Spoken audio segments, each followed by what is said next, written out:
வணக்கம் நம்மளே, நான் அரசஜா. இந்த கிரைம் சம்பவத்தை நான் சொல்றதுக்கு முன்னாடி ஒரே ஒரு விஷயத்த மட்டும் சொல்லிட்டு சம்பவத்துக்குள்ள போலாம் அப்படின்னு நினைக்கிறேன். நீங்க ரொம்ப ரொம்ப இரக்கம் உள்ள ஒரு நபர்.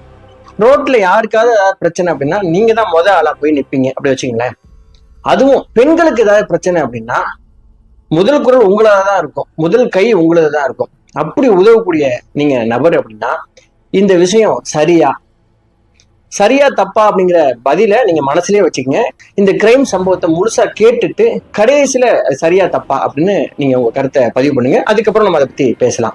சரி, இந்த சென்னையில தாம்பரம் முடிச்சூர் பகுதியில ஜூலை மாசம் 2022 அன்னைக்கு மதியம் 3 மணிக்கு நடராஜன் அப்படிங்கிற ஒரு நபர், அவருக்கு 32 வயசு, அவரு ஃபுட் டெலிவரி வேலை பார்த்துட்டு இருக்கிறார்.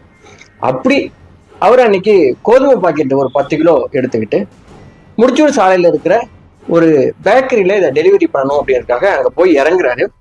அவர் பார்த்த காட்சி என்ன அப்படின்னா, அந்த பேக்கரியோட வாசல்ல ரொம்ப ரொம்ப அழகா இருக்கிற ஒரு பெண், அவங்களுக்கு 28 வயசு, அவங்க பேரு கயல்விழி.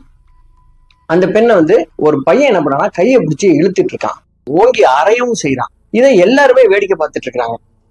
உடனடியா இந்த நடராஜனுக்கு இதை பார்த்ததும் அவருக்கு ரொம்ப கோபம் வேகமா போயிட்டு அந்த பையனுடைய கையை உதறி தள்ளி விட்டு, எதுக்குப்பா அந்த பொண்ணு அடிக்கிற, யார் நீ அப்படின்னு சொல்லி கோபமா பேசுறாரு. அவன் இவரை கெட்ட வார்த்தை போட்டு திட்டுறான்.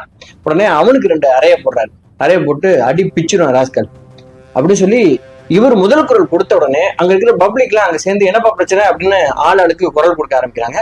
உடனடியா அந்த நபர் அங்கிருந்து ஓடி போறாரு. பாதிக்கப்பட்ட பெண் இருந்தாங்கல்ல, அந்த பெண் அப்படியே கூனி குறுகி போய் கண்ணுல இருந்து தண்ணீர் பொல பொலன்னு அப்படியே கொட்டுது.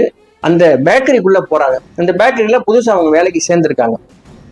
உடனடியா அந்த கோதுமை பாக்கெட் அவங்க போயிட்டு அந்த பேக்கரியில டெலிவரி பண்ணிட்டு அந்த பொண்ணுகிட்ட போயிட்டு, என்னங்க பிரச்சனை அப்படின்னு சொல்லி இந்த நடராஜன் கேட்கிறாரு.